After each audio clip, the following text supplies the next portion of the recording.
Hello, so we're going to have a look at rates and try and work them out, and we're going to meet an equation.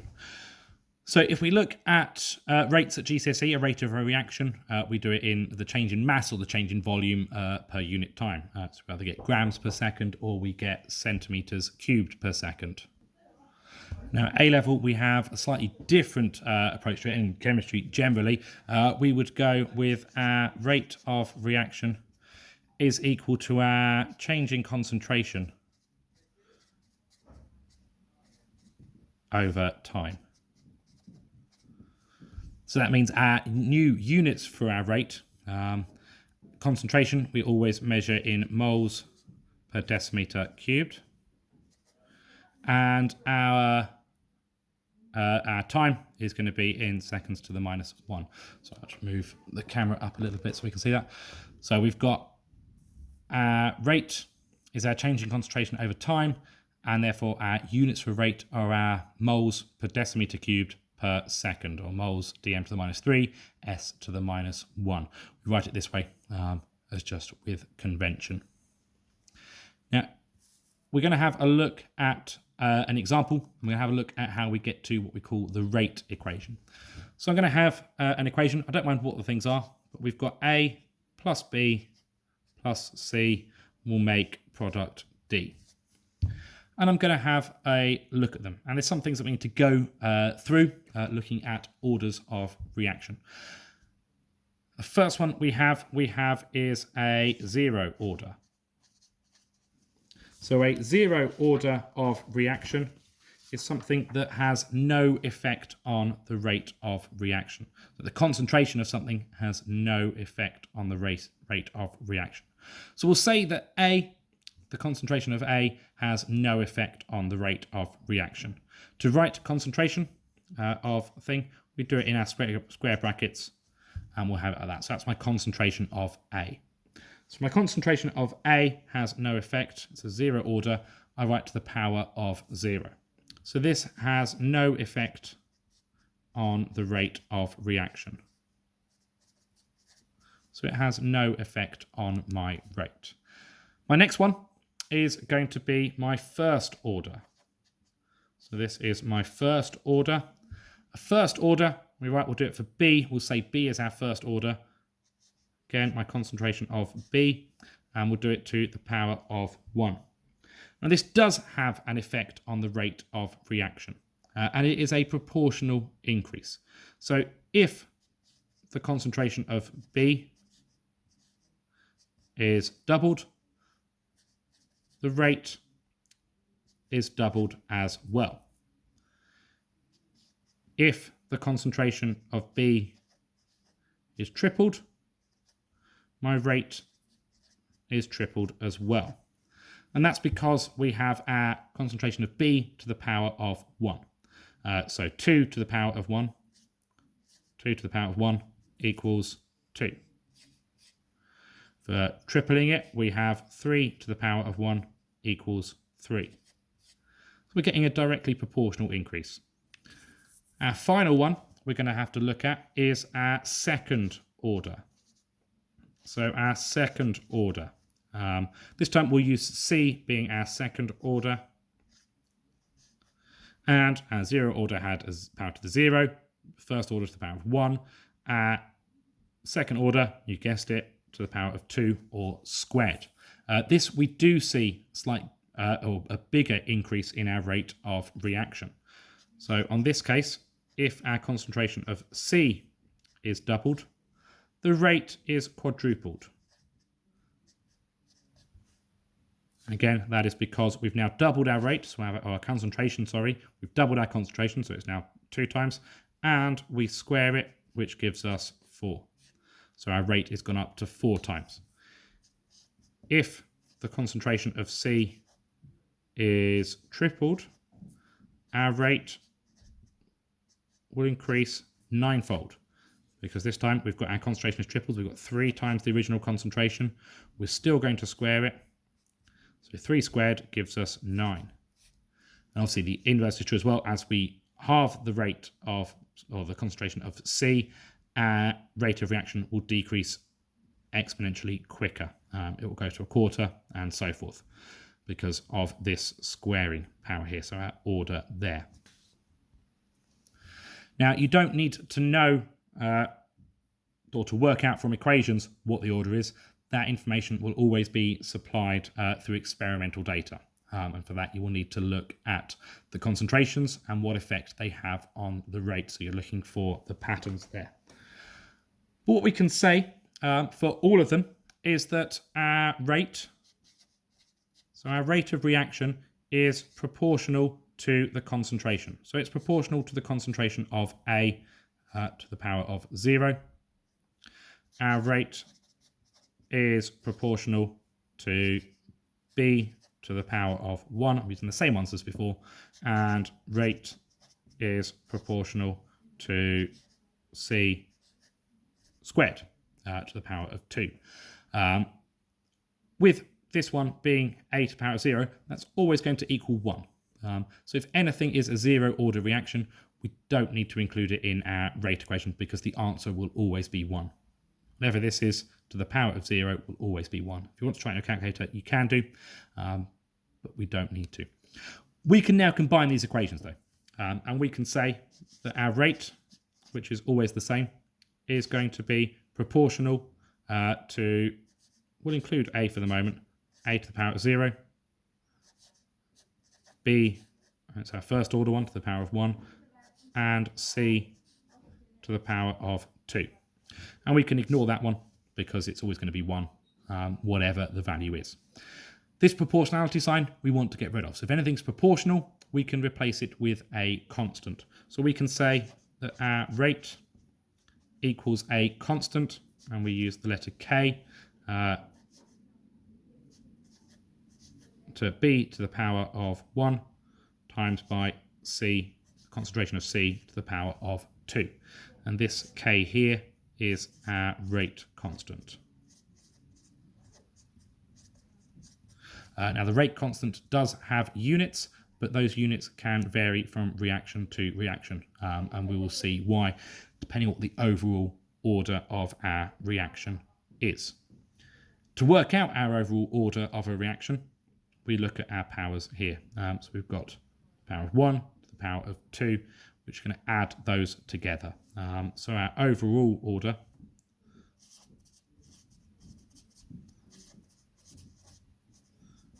equals, we're going to add the powers, so it's 1 plus 2, which equals 3.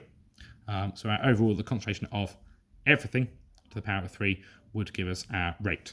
So B and C are going to be separate things, so we can't get a concentration of them together. But our overall order is 3. That can help us to try and work out the rate constant. So we've got our equation there. Rate equals our rate constant times by B to the power of 1 times C to the power of 2. Now, questions in the exams will often either ask you to work out what the rate is, and they will give you the rate constant and give you values for your concentrations, and you can work out what effect they have on the rate. Or they will ask you to work out the rate constant themselves. To work out the rate constant, we need to rearrange this equation. So to rearrange our equation, to make our rate constant the subject, we will have our K equals our rate divided by B to the power of 1 and C to the power of 2.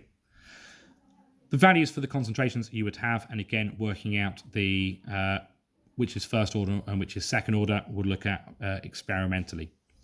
If we now want to work out the units for our rate constant, it's going to vary every single time we have these, and one of the skills you need is to be able to work it out. We just need to put in our units and use some first principles.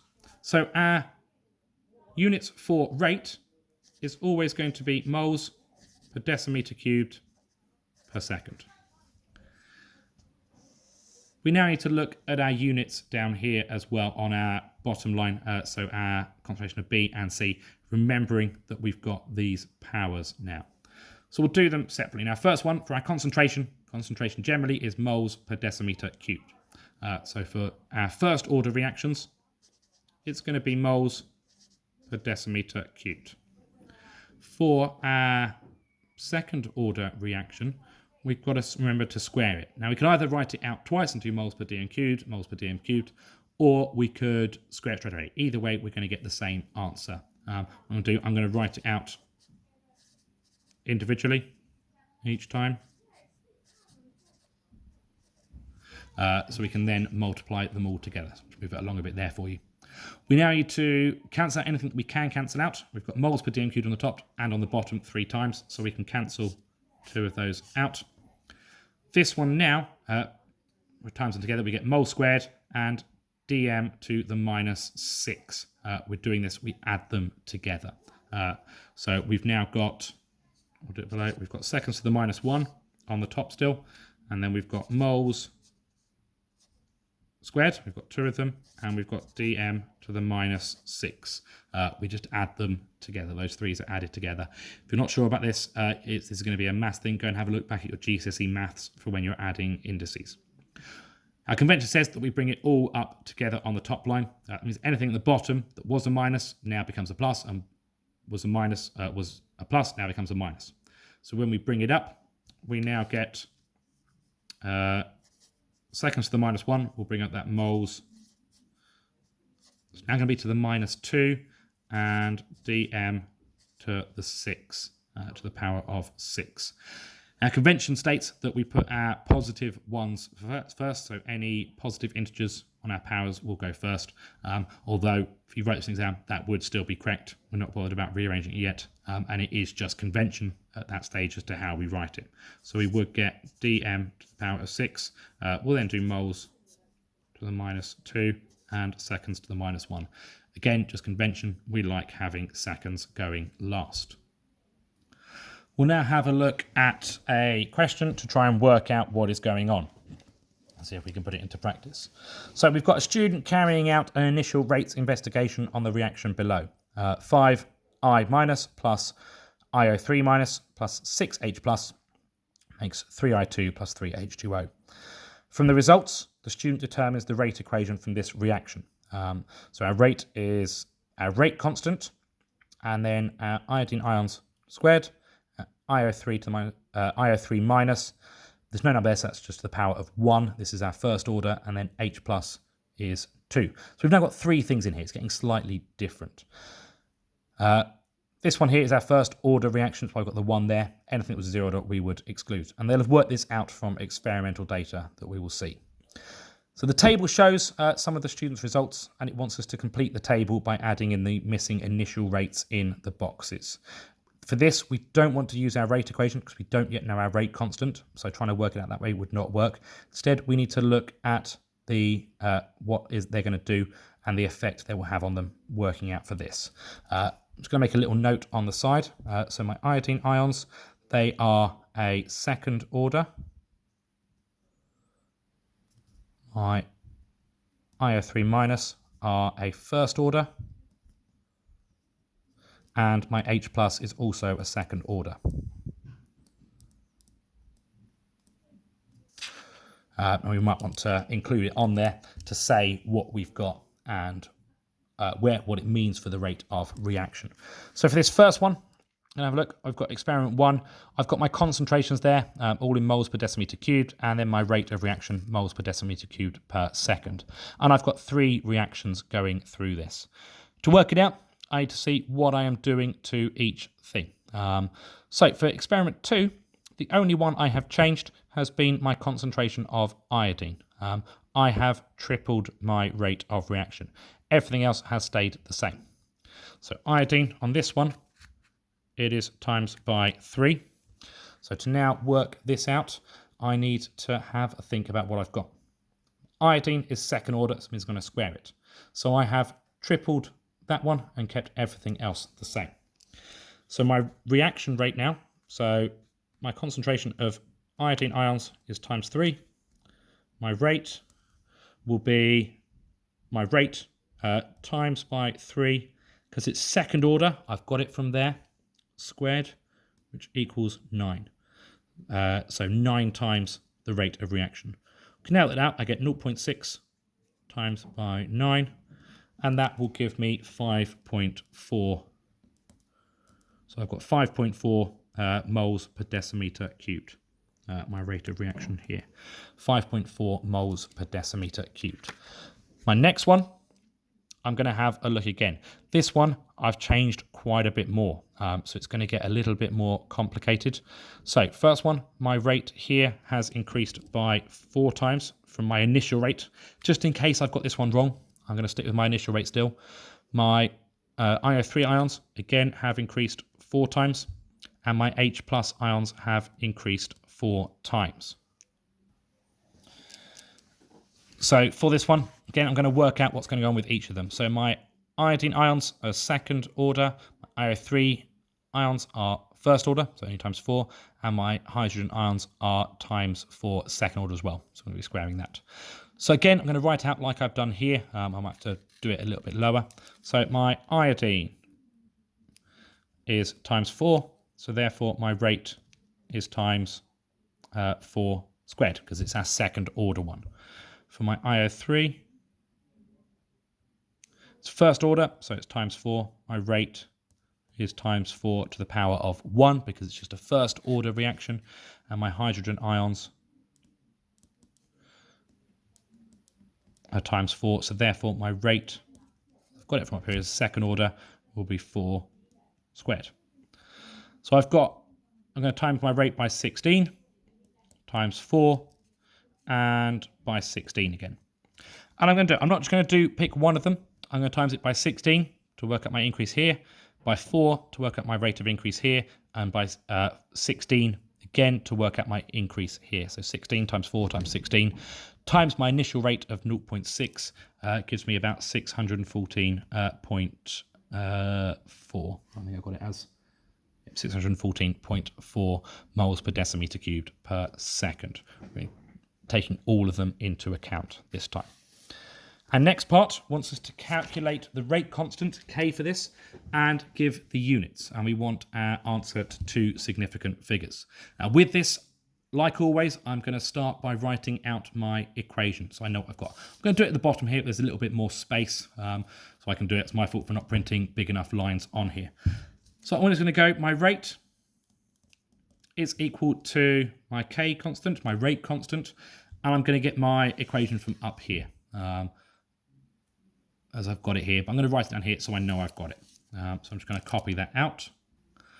So there I've got my equation written out. I now want to rearrange to make K the subject, to make my K constant the subject. We've got it there rearranged to work it out. I'm now going to insert my values. I could do this either way around. I could put my values in first and rearranged, or rearrange and insert my values. I'm going to do it. I'm going to insert my values, and I'm going to use the ones from the initial experiment one, because I know I've got all values there. So I've got my initial rate there. I know I'm going to be using one that I have got guaranteed. If I use one of these other ones, if I'd have got them wrong, I could have made a slight mistake going on. I would get some points, but not all of them. So to work out K then, so my rate constant, or my initial rate that I bring from my table up here, is 0.6. I'm going to insert my values for my concentrations. So I'm going to get 0.015, and that's squared. I'm going to multiply that by 0.01. That is to the power of 1. It's a first order reaction. And we're going to multiply that by 0.02. And that is squared as well. All I do now is pop this into my calculator, making sure I do it carefully. I don't just accidentally get things wrong with BODMAS. If needs be, I could do the 0.015 squared, write that in and do it all. But if I do that, my answer will be 6.7 times 10 to the power of 8, give or take. So my rate constant is 6.7 times 10 to the power of 8. Very, very big number. Our next part is to work out the units. So this is my constant. So far, I've only got 2 marks. I'm going to write that in there. 6.7 times 10 to the power of 8. I've done this to do it 2 significant figures. I could write 6,700,000, but I'm not going to bother with it as standard form. My units, this is what I now need to work out as well. So my units for my K constant. My units for rate are always moles per decimeter cubed per second.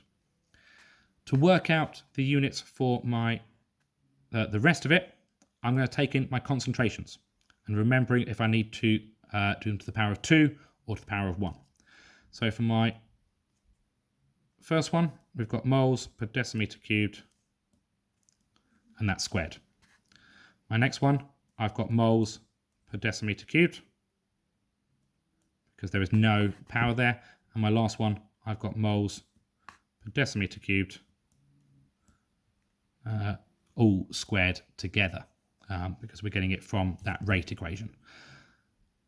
We can now fill this all out. There's various ways you can do it. However you do it, you should get to the answer. We'll get moles per decimeter cubed, seconds to the minus 1. And you get moles squared times moles again, times moles squared again. So you've got 5 lots of moles. So you've got mole to the power of 5. Add dm cubed, that's dm to the minus 6. That's dm to the minus 3. And then dm to the minus 6 again, which gives us dm to the minus 15. Again, various ways you can do that to make sure you get this right and you're happy with it. We can now cancel some things out. So we've got a mole and a mole will cancel out. And a dm cubed and one of these ones here will cancel out. Also could have cancelled out at this point here. I probably should have done first as opposed to doing it down here afterwards. It'd be quicker doing it that way and cancel that out and cancel that out. Then you've got those two to go. But in the end, we get k equals seconds to the minus 1. And then we get moles to the power of 4, dm to the minus 12. Bring these back up to the top, swapping round our positive and negative signs and making sure we stick our first one first. Just out of convention, doesn't matter if not. We're going to get dm to the power of 12, moles to the power of minus 4, seconds to the power of minus 1. This part here is 1 mark, just working out our units. So there we'll get dm to the power of 12, moles to the power of minus 4, and s to the power of minus 1. Thank you very much. I hope that's been useful going through it all. I know it is a lot, but it should help you. Thank you very much. Bye-bye.